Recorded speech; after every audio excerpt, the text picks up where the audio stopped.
Hey, what's going on, everybody out there? This is Jakejames Lugo. Welcome to the channel and welcome to a brand new episode of JJ's One Man Podcast. Another one so soon, just after I literally just did my Patreon exclusive episode about the Smash Brothers final presentation for Smash Brothers Ultimate, revealing the last character for the DLC. And man, okay, I'll admit it, I got to hold on to a big L right here, but it's not one where it's like I'm salty about it. I'm actually very happy that I was wrong, but I'm still going to hold the L. Why? Because one, I care about my credibility and I care about my integrity, and two, because it keeps the conversation going with all of you guys. I mean, I got hit up today by a few people after the presentation, after I finished watching it, just being like, Jay, like, look, after what you just said yesterday, like, can you believe it? I'm like, yeah, I'm still in disbelief. If you haven't already seen it by now or haven't seen what people have been talking about on the internet, Sora from the Kingdom Hearts series is now in Super Smash Brothers.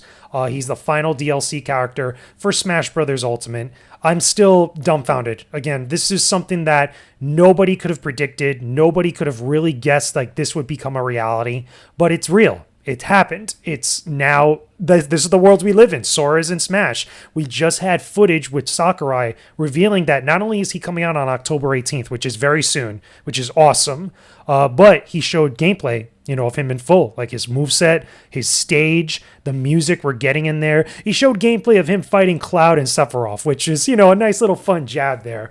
At the same time, his reveal trailer was an awesome tease and a big payoff at the end with the reveal. Because let's unpack all this, man, because there's a lot to get into and I'm going to try to condense everything.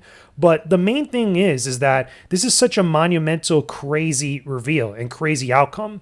Because like I've been saying for a long time, I really did not think that Sakurai could pull this off.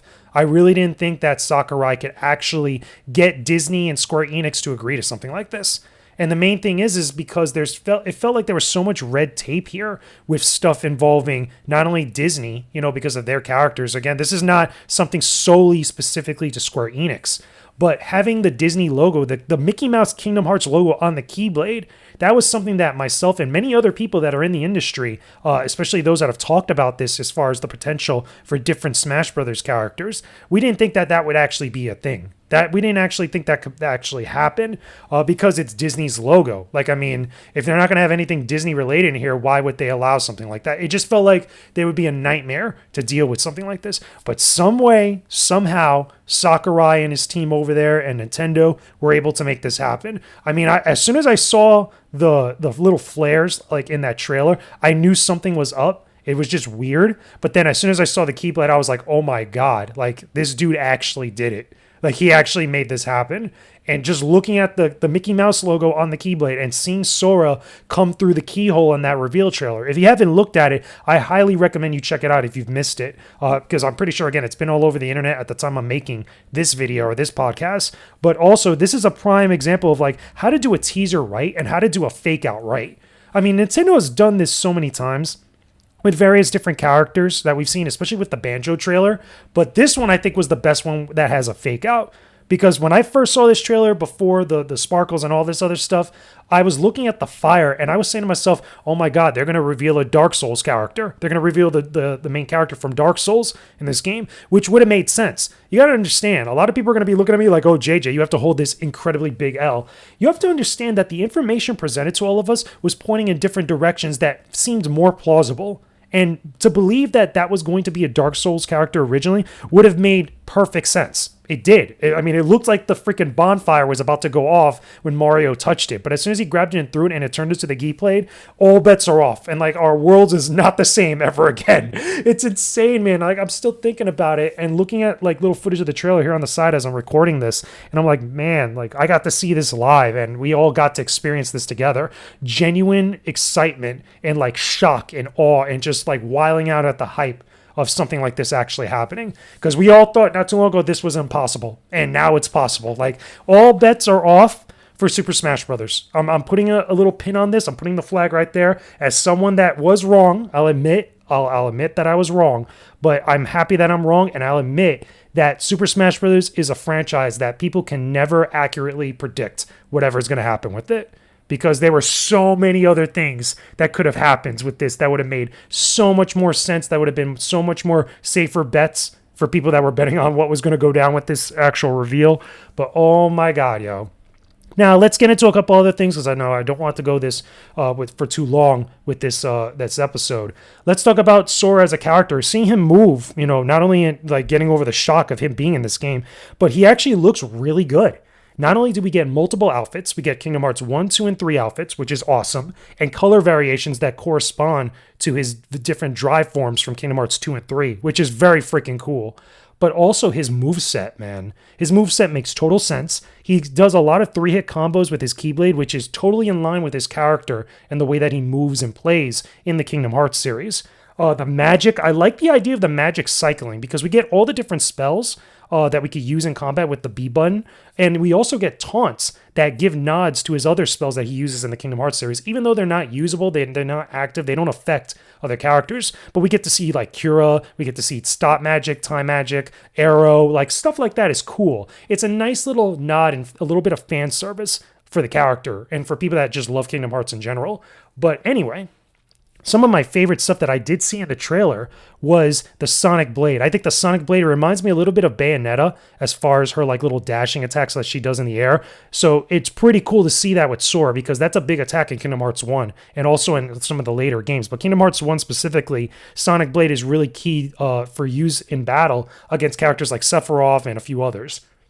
That being said, though, one thing I really do love, and I think it's awesome, the music selection. There's about 9 tracks that we get for Kingdom Hearts, which is fine. It's not simple and clean. I don't think that anybody really expected any nod for simple and clean, even though that's like the biggest track in the Kingdom Hearts series. But as far as like original scores and music that you would get from KH, the tracks that they chose were perfect. And his stage, man, we start off in Hollow Bastion, which is an awesome pick. I could have sworn to God we would have gone to the Destiny Islands when they were going to reveal the stage. I could have sworn that would have made so much more sense to go to Destiny Islands. It would have been really cool. But Hollow Bastion is a nice pick. And then the transition that it has, going to the Dive into the Heart, which is with the stained glass, that also changes characters in the background, like of who they display. That's freaking cool. Now, a couple things to note out of all this. Number 1, no Disney characters shown. No Donald and Goofy, which makes sense with Sora's little kind of like stained glass. It shows Riku and Kairi, and then Riku's own little display shows different characters as well. Then they cycle through the Birth by Sleep characters, Roxas, Dream Drop Distance stuff. A lot of great things there. All of the original character stuff, with the exception of the villains, I really appreciate.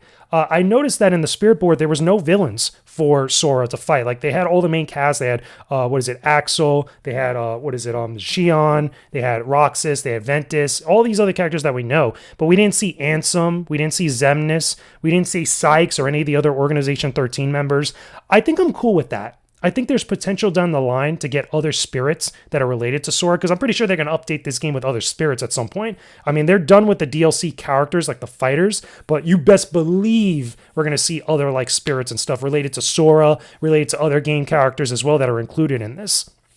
So overall, just seeing all of this and seeing just the ending, like a quote-unquote end of an era when it comes to these presentations from Sakurai and the team that made Smash Brothers, this was a cool way to go out. This was an awesome finale. This was an awesome surprise, a big shocker to me, even though a lot of other people would say otherwise, which we'll get into in just a second. But like just overall, focusing on this, this was a great finale, man. This was an awesome way to kind of wrap things up and tie it up in a nice little bow for a character that people really wanted, but did not expect that we were going to get. So this was cool. I find it interesting too that Sakurai mentioned that in the Smash ballot a while back, Sora was one of the characters, if not the character that got the most votes.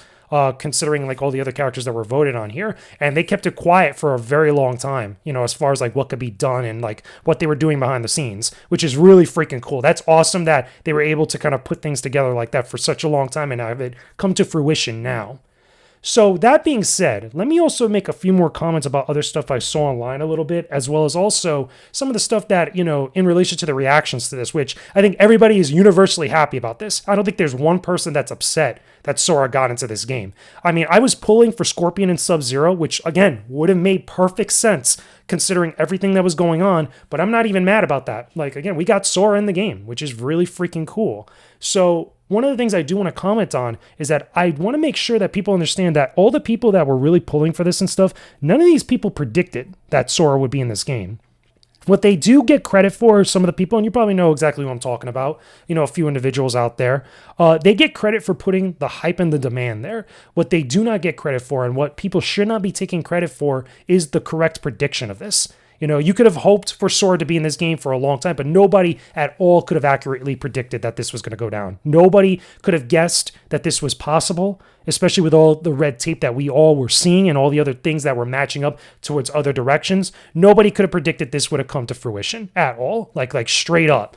And I say that as someone that has been in this industry a long time, that has covered things, and the majority of the time, very often, when there's a lot of information going in one direction, that's usually the way it's going to happen. It doesn't always do this like side curve and like completely flip the script and quote unquote subvert our expectations for things to go down. Like, this was one of those cool moments, and this is great, but this is not something that happens really often in the games industry. I don't care what anybody else would tell you, especially if it's a lot of different content creators out there that were saying like, oh, I always thought this was going to happen, I always knew it was going to go down. That's cool, but that's totally hyperbole and hype that's talking with them. That's not accurate like predictions and looking at the industry as a whole and trying to really kind of figure out like where this direction was going. Because I've been on podcasts like for example, with Easy Allies, talking with some of the people there, and nobody could have guessed this was going to go down. But I think everybody, me and everybody else, universally happy about it. So with that being said, I just wanted to put this out there, keep the conversation going. Let me know your own thoughts down below in the comments section. What you guys think about Sora finally being in Super Smash Bros. Ultimate. Are you guys going to play with him that first day? I'm pretty sure I am. What's the first thing that you're going to do once you're able to play with Sora and Smash? Are you going to go into versus mode? Are you going to play with friends? Are you going to go into the arcade mode, specifically the classic mode with Sora, and see how that goes? Are you going to do the spirits? Talk to me about that stuff. Are you going to go online? I want to know who's going to be the first person to go online with Sora and Smash Brothers and see how that goes, because I'm pretty sure, right?